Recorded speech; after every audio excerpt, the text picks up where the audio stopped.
Good evening, everybody. Good morning, good afternoon, good night, good whenever you're listening to us. Welcome to another episode of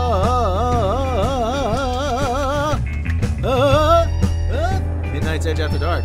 I am, of course, joined by Mr. Tom Connors. How you doing, Tom? I am doing the best I can, of course, and you've had way too much coffee. Oh, yes. I feel so good about myself right now. So, okay, yeah, gotta cut back. There used to be that Volkswagen commercial. I've got to cut back on the caffeine. So, that girl was cute, though. Anyway. And how are you doing today, sir? Oh, I'm doing fantastic. I am, of course, your narrator supreme, Mr. Robb Robot Shlomo, coming to you from Shabby Road Studios, where we've actually gotten just another half-inch of snow. Yay! So, but we're managing as best we can. So anyway, Tom, you got some box office news for us, don't you? Yeah, we actually had finally a shift in the box office. Surprise, though, Jumanji jumped up to the #1 spot. Jumanji! Welcome to the Jungle brought in $37.2 million for the weekend, bringing its total gross for the U.S. up to $245 million. Not bad at all, considering. Insidious premiered at #2. The Universal film made $29.5 million at the box office on a $10 million budget. So that film is basically already in the black, which is nothing new. Those type of movies always make buttloads of money usually. Between like the Insidious and the Annabelles and the Conjurings and all that stuff, which, you know, I love horror, but I'm not a modern horror fan so much, so I'm not a huge fan of it. I watched Annabelle recently and I just didn't care for it. But anyway, Star Wars dropped down to the 3rd spot though with $23.7 million. Though $23 million for the 3rd spot is not too bad. That brings its U.S. total gross thus far to $572, and it of course is over $1 billion worldwide. Greatest Showman stuck around in the 4th spot with $13.7 million. Pitch Perfect 3 dropped down 2 spots to 5th place with $10.2. 6th place was Ferdinand with $7.6 million. It's hanging in there. Molly's Game came up from 13th place to 7th place. It obviously opened in a few more theaters, a little smaller film there. It brought $6.8 million in this weekend. Darkest Hour stuck in at 8th place, the same place it was last week with $6 million. Coco dropped down from 6th to 9th place with $5.3 million, thus far bringing its haul to $191 million in the U.S. so far. Not too bad for a Pixar movie, but not great. At 10th place was All the Money in the World, dropping down from 7th with $3.5 million. And it needs to be mentioned that Shape of the Water, even though it came in at 11th place, did so with $3 million on very few screens, and with Guillermo del Toro winning the award yesterday and the film making some waves, I'm sure it will do much better going forward. But speaking of awards, Rob, you had some Golden Globe news for us. Yes, I actually have the winners of the Golden Globes here, if you didn't watch the broadcast last night for whatever reason. You mean the Oprah show? Oh, the Oprah show, yes. You get a new president, and you get a new president. Yeah, so, okay, so let's just run down the winners here really quick. Best Motion Picture and Drama category, 3 Billboards Outside Ebbing, Missouri. That seems like a very specific title. That doesn't seem like something that would have a very, very broad appeal. So it actually looks like a very interesting story. Yeah, I kid, of course, yeah. I want to check it out one of these days. Yeah. Best Motion Picture, Musical, or Comedy, Lady Bird. Best Director, Motion Picture, Guillermo del Toro for The Shape of Water. Spoiler alert, it's whatever shape the container is that you put it in. Best Performance by an Actress in a Motion Picture Drama, Frances McDormand for 3 Billboards. Best Performance by an Actor in a Motion Picture Drama, Gary Oldman, Darkest Hour. Best Performance by an Actress in a Motion Picture, Musical, or Comedy, Saoirse Ronan. Now, people have trouble with that name. It's Saoirse Ronan. And if I'm saying it wrong, then please, somebody who is of Irish descent. Or somebody always does, usually. Yeah, Saoirse Ronan. Well, my neighbors have a dog. Saoirse. My neighbors who have a dog, they name their dog Saoirse, so that's how I kind of pronounce it. So, anyway, Best Performance by an Actor in a Motion Picture, Musical, or Comedy, James Franco from The Disaster Artist. Now, there was something about Tommy Wiseau. He didn't get a chance to say something at the Golden Globes. Oh, there's some people who are like, oh, James Franco pushed Tommy Wiseau away from the mic and didn't give him a chance to talk. My observation from the video seemed like, one, you can't trust Tommy Wiseau with a live mic. We've learned that several times. 2, I think he was going to probably let him have a chance to speak, but as everybody knows, they always try to rush people through their speeches in these award shows, and it didn't seem like it was intentionally mean or anything like that. It didn't seem like Tommy was that upset about it. I think people are making more to do about it than it really is, but because his tweet after it all was dreams come true, so he was just ecstatic that the Disaster Artist won an award, and I'm glad to see James Franco won. He deserved it. It was a great movie, so... Yeah, but anyway, let's continue down the list. Yeah, who else won? Best performance by an actress in a supporting role in any motion picture, Allison Janney for I, Tonya. Best performance by an actor in a supporting role in any motion picture, Sam Rockwell, 3 Billboards, Outside Ebbing, Missouri. Best screenplay, motion picture, Martin McDonagh for 3 Billboards, Outside Ebbing, Missouri. Best motion picture animated, Coco. Best motion picture foreign language, In the Fade. Best original score, motion picture, Alexandre Desplat for The Shape of Water. And best original song, motion picture, This Is Me from The Greatest Showman. There was actually a bunch of television awards. Handmaid's Tale won Best Television Series Drama. Elizabeth Moss also won for Best Actress for Handmaid's Tale. Best Actor in a Television Series for Drama, Sterling K. Brown for This Is Us. Best Series Musical or Comedy, The Marvelous Mrs. Maisel for Amazon. Best Performance by an Actor, Television Series Musical Comedy, Aziz Ansari. I don't get Aziz Ansari. I really don't. He seems like he's doing his Chris Rock impression. And badly at that. I'm pretty sure somebody in the comments can say, Aziz Ansari is a genius, man. You just don't understand. I'm like, I'm sure I don't. But anyway. Yeah. We don't understand. No. We're old. We're out of it. He's the discount Chris Rock is what I think. Look at me. I'm funny. No, you're not. Okay. But Best Television Series, Limited Series Motion Picture Made for Television, Big Little Lies, HBO. Best Performance by an Actress in a Limited Series Motion Picture Made for Television, Nicole Kidman, Big Little Lies. So those are the winners. If yours didn't win, or if you didn't see the award, that's a brief rundown. Pretty sure you can find all of the highlights on YouTube or some other video streaming site. Well, that's it. Yeah, that's the 2018 Golden Globes.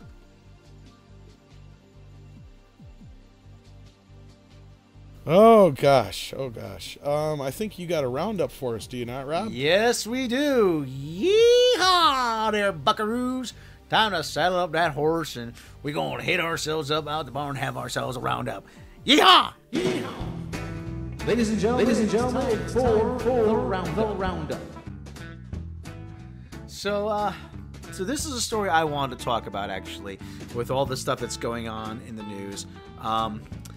Louis C.K., his animated series, The Cops, has been scrapped by TBS. This comes to us from Deadline. 2 months after suspending production on disgraced comedian Louis C.K.'s animated comedy series, Cops, TBS has officially pulled the plug on the series. The move was expected. Production offices had been closed, and the animators on the project were laid off before Thanksgiving. TBS had given a 10-episode straight-to-series order to the project in January for a 2018 premiere. CK created it with Albert Brooks. Now, okay, I recognize... Who, of course, yeah. Anybody who's watched movies throughout the years and 70s comedies will recognize that name. And The Simpsons. Yes. Multiple... And one of your favorite shows and mine, The Critic. The Critic, that's right. Multiple scripts for the series have been written while work was being done on the animation. Deadline, you need to proofread better. The Cops was to follow Al, voiced by Brooks, and Lou, voiced by Louis C.K., 2 Los Angeles patrolmen trying their best to protect and serve, sometimes failing at both. Per the logline, ride with them as they patrol one of the biggest cities in the world, then go home with them and be glad you're not married to either. Now this sounds like it was going to be good. Now it's really a shame because and I was talking to Tom about this off the air, that Louis C.K. there was an impropriety. Let's just say that. Yeah. And they found that there was no wrongdoing on his part. And here's the thing that ticks me off. And like I said, Louis C.K. is a stand-up comedian. Whether you like him or not, okay, if he's been cleared, he doesn't deserve to have his life ruined. I just got to say on this part, every story where somebody is accused of something is front page news, but whenever anybody's cleared of something, it's page 10 buried on the bottom. So, I mean, there needs to be some equality in the reporting too, guys. And this is not our arena. That's why we stay out of it. We deal with the corporate side of this, you know, not the... We try to be kind of a light, kind of fun show kind of right now. But at the same time, you know, like you said, yes, everybody remembers, oh my God, it's horrible, the horrible thing Louis C.K. did. No, wait, he was clear. Oh, well, I didn't read about that. If he's forgive my language, if he's an asshole, he has the right to be an asshole. Yeah, if he's done anything wrong, okay, we hold him to account, but there's no law against being an asshole. But unfortunately, in this day and age, and this is why we kind of avoid this kind of journalism over here, is you're guilty until proven innocent. Yes, we're living in the majority rule episode now of the Orville, it seems like. We really are. Next story. UK box office had its biggest year ever in 2017, thanks in good measure to Disney. This comes to us from Variety. The UK box office saw its highest grossing year ever in 2017, fueled strongly by Disney films, 3 of which landed in the top 5. Star Wars: The Last Jedi, boo, which still is in release, took the number 1 spot. The latest Star Wars installment garnered £73.1 million. That translates roughly to $98.9 million in 2017, placing it first in the calendar year ahead of another Disney picture, Beauty and the Beast, which made £72.4 million, according to data from ComScore. The studio's Guardians of the Galaxy Volume 2 ranked 5th place, pulling in £41 million. The third and fourth highest grossing films were Warner Brothers' Dunkirk, which raked in £56 million, and Universal's Despicable Me 3, with $47.8 million. Paddington 2, It, Thor Ragnarok, and Spider-Man Homecoming and La La Land rounded out the top 10. So the movie-going experience is alive and well in the UK. It just goes to show that there's something up in the US that isn't, regardless of movies like Star Wars that are divisive and stuff, it still goes to show that there's something more about the experience that is keeping or driving audiences away in the US than the movies themselves. Well, my guess is it's the cost. It's the cost and how horrible an experience movie-going has become in America. Well, and we did a podcast a while back about superhero fatigue, where that's basically what we got into. Was we don't think it was superhero fatigue so much as just, like you said, the cost of going out, especially if you have a family. And then if you're not one of those families, dealing with the kids in that family, if you're another patron going to the same film and who doesn't have kids or bringing their kids along, you know, it's a whole bunch of shit that they only serve beer at so many different theaters that you can deal with it. Yeah. It's so much cheaper to sit at home and buy your own home theater setup and wait for it to come, you know, out on Blu-ray or whatever, instead of sitting and dealing with all the crap that goes along with it. I've had Movie Pass for 3 months. I've paid for it. I have not gone and used it yet. There's such a quick turnaround time. It doesn't make a difference if you miss a movie at the box office, really. Even if you're one of those people who still buys DVDs and Blu-rays, between DVD, Blu-ray, and digital and streaming, I mean, you're waiting at the most 3 months. Oh, yeah. And the only reason I haven't used my pass is because the few movies I've decided to go to were Star Wars in 3D, which you can't use your Movie Pass, and Disaster Artist, which they didn't accept it. So, yeah. Anyway. Did you get the full effect of Star Wars sucking in 3D? I guess. Okay. Well, anyway, let's move on. Next story. Now, this next story is specifically for my older brother who asked me, "What's Tom Green doing these days?" And I think he's the only guy wondering what he's doing. Daddy, would you like some sausage? Get the poo off my bum. My bum is all alone. My bum is all alone. Oh, God. Why did we ever think that was funny? I don't know.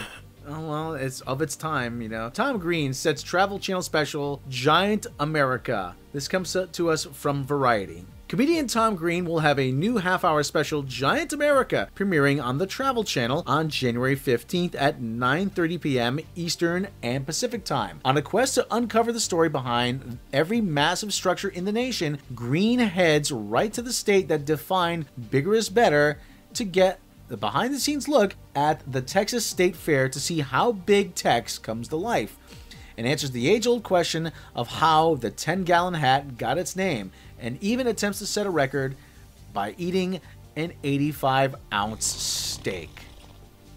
That's a lot of red meat. He's not gonna He's not gonna poop for a month. Oh shit! I'm sorry, I fell asleep. No. Yeah, that's how interesting that story was.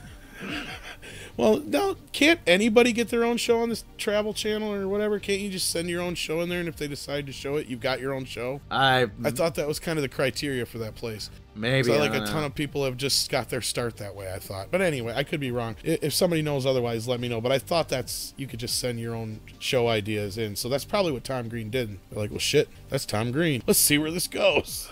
Yeah. He might fuck a moose. When you have your own show on the Travel Channel, your career trajectory is either not on the path upward you thought it was going to be, or it's spiraling on its way down. As you can tell, I am not a big fan of the latest Star Wars movie, and Tom has his misgivings about it. He doesn't quite have the same level of... I'm kind of in the middle, yeah. After my second viewing, my rating actually probably went down about a point. I'd give it about a 6 out of 10. But it's still at the same level as like Phantom Menace and Attack of the Clones. Not much change after the second viewing, but yeah. So anyway, there is talk of an Obi-Wan Kenobi movie, and actually a new image of Ewan McGregor has popped up and been shared online. This comes to us from, I believe, Variety. The new image of Ewan McGregor was shared online by fitness guru Tony Horton, and it features the actor sporting a beard and wearing his gym gear, looking a lot like Obi-Wan Kenobi. McGregor famously played Obi-Wan in the prequel trilogy of movies, and fans have been calling out to Lucasfilm to get the actor back into the frame as the fabled Jedi Master, since the franchise made a huge return in 2015. As with anything that is Star Wars related, the Obi-Wan spin-off movie is shrouded in mystery, and we probably won't learn any new details for a while. Ewan McGregor could also be trained to get in shape to play Obi-Wan as a Force Ghost in J.J. Abrams' upcoming Star Wars 9, but much like the Obi-Wan spin-off, little is known about what we're going to see in the final installment of the new trilogy. It's more than likely that Mark Hamill will show up again as a Force Ghost, so it would make sense to see Obi-Wan, Yoda, and Anakin Skywalker all together. Again, this is all wild speculation at this point, but Ewan McGregor's return to the Obi-Wan Kenobi character would please many hardcore fans. And actually, Oscar-nominated filmmaker Stephen Daldry actually has been in talks to direct it. Well, and Ewan McGregor, I guess, said something last night while being interviewed because he was at the Golden Globes, and I guess I'm paraphrasing right now because I don't have it up in front of me, but he said something about he hasn't heard anything yet about it, but he was real ambiguous about it. I'm thinking he's been contacted or whatever. I don't know. Well, I just don't think the papers have been signed yet, or he's just keeping his mouth shut until Disney announces it. Yeah, you can't really say anything. I mean, non-disclosure. Don't say anything until we have this finalized. And if anybody asks you, deny. So you kind of felt, well, this is something they'll definitely probably get together quickly to try and save face after Last Jedi and Solo was kind of your feelings on the matter. Yeah, it would win a lot of fan favor back. It's kind of weird to say that they need to win back fans after The Last Jedi is doing really good box office, but it's actually not doing as good a box office as they probably planned. It's still making money. Don't get me wrong. It's still making money. Oh yeah, it's doing fine, but it could it have done better? Hell yeah. Yeah. Hell yeah. Has the word of mouth hurt it? Yes. And people have asked about how we critique this compared to STD, and you're looking at two kind of different animals here, and I just gotta say, Star Trek Discovery exists only for one reason, and that is to tote CBS All Access. At least with Star Wars, Disney is trying to give the fans something. Yeah, they're trying to make money, don't get me wrong. Star Wars has been about selling plastic since Return of the Jedi anyway. I've realized this a while ago. So maybe that's why my hatred isn't as much as, say, yours or a lot of our other listeners out there, but still, there is a line of difference there. Star Wars is one thing. Disney is trying to give us something we want. They don't obviously want to give us something that's going to turn us away from Star Wars. So they're definitely going to change course and do whatever they can to try and gain as many of us back with the next few movies going forward, for sure. Yeah, and like I said, if they do Obi-Wan right, that would help. But I got a feeling that Han Solo is going to hurt them in the interim. But anyway, we got way too serious. This has been way too serious of a show, Rob. Let's end on an up note. Let's end with some birthdays, shall we?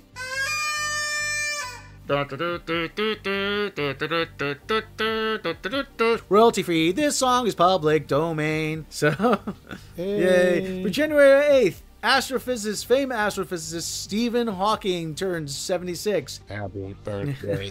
One of my favorite comic personalities, Graham Chapman from Monty Python, was born on this day in 1941. The late Graham Chapman. You know him as King Arthur from Monty Python Holy Grail. You know him as Brian from The Life of Brian. He was an actual doctor. He was a medical professional. There's only two of those guys who were actually trained in actually took theater. I think that was like Terry Jones and maybe Michael Palin. But Graham Chapman was a medical doctor. And John Cleese was actually a very lawyer. Interesting guys. They're very astute, very, very well educated. Those guys. They all met at Oxford, and and as rigid as British universities were back then, I can't imagine what they were like back in college. I really can't. Right. But another notable birthday today: David Bowie, the Starman, Ziggy Stardust, the Space Oddity, Major Tom, Labyrinth. The man who fell to He earth. would have turned 70 years old today. So... Oh, he'll be missed. I missed him this past couple of years. Oh, man. But anyway, moving on. Jimmy Page, guitarist for Led Zeppelin and the Yardbirds. He turns 74. J.K. Simmons, you know him as... Get me pictures of Spider-Man! No! I want Spider-Man! This is my favorite line from all those movies. I got to do this one. Spider-Man wasn't attacking the city. He was trying to save it. That's slander. It is not. I resent that. Slander is spoken. In print, it's libel. Nobody else can play J. Jonah Jameson. There's a reason why they haven't recast that part yet. J.K. Simmons, I mean, there's really only one guy who can play J. Jonah Jameson. It's perfection. Yes. Well, he turns 63. Happy birthday to J.K. Simmons if you're out there listening. The late Bob Denver, you know him from Gilligan's Island, you know him from Dobie Gillis as Maynard G. Krebs. He was born on January 9th, 1935. Dave Matthews of the Dave Matthews Band. I am not a fan of his, but I know a lot of people like him. I think he's done a little acting too, yeah. Yeah, he's done some acting. Why won't you say he turns 50, and former Green Bay Packer quarterback Bart Starr turns 83. Twice Super Bowl champion, one of the all-time greats. Bart Starr, happy 83rd birthday. Played for Mr. Vince Lombardi. Yes, played for Mr. Vince Lombardi, and Vince Lombardi got his start in the New York Giant organization. I think Bart Starr even did a little acting or was in a couple movies. So, but anyway, if you like what we do here, you like our podcast, why not click that subscribe button and the bell icon so you'll be notified of all the latest content that is uploaded. And if you really like the podcast, you really like what we do here at Midnight's Edge and Midnight's Edge After Dark, then please consider supporting us through Patreon. Patreon supporters will get all kinds of exclusives. You will get early notification for mini documentaries. You'll get uncut audio for mini documentaries. You will get Behind the Edge videos, the exclusive making of Behind the Edge movies. You can see the untold story of how Midnight's Edge came to be. You will get early access to things like the animation from the Trek logs. And we're going to have a new Trek log coming very soon. Star Trek Discovery started up again. We are about to record some more Trek log for you people. Isn't that right, Tom? Indeedy do it is. Yes, and you will also get lost episodes, bloopers, outtakes, special Patreon exclusives. And if you don't have the means to support us through Patreon, then please click subscribe and click the bell icon so you can be notified of all the latest content, because as I always say, we cannot do this without you. So, Tom, anything else to add? Well, I was just going to say a good reason to join us on Patreon is our patrons already know this, but we have officially nailed down the first world exclusive interview with Dictor Van Doomcock. Yes, we are very proud to announce that. So very, very soon for you, hopefully. So lots of good stuff on the way for you. Yes, you don't know how hard this was to nail down. I mean, he doesn't get very good internet service at the Earth's carrier core. Mail and pigeons and go between shifty messengers. Yeah, back alley deals. A lot of greasing of wheels overseas. It was a mess. Yeah, paper bags full of money behind Arby's. Rob had to do some things that he'll never want to speak of. I told you never to speak of those again. I didn't. I just told them there was things you didn't want to talk about that you did. Yes, the dirt will come out. So anyway, with that in mind, we will one more time. I am Mr. Rob Robot Shlomo, and you are Tom Connors. We will catch you next time.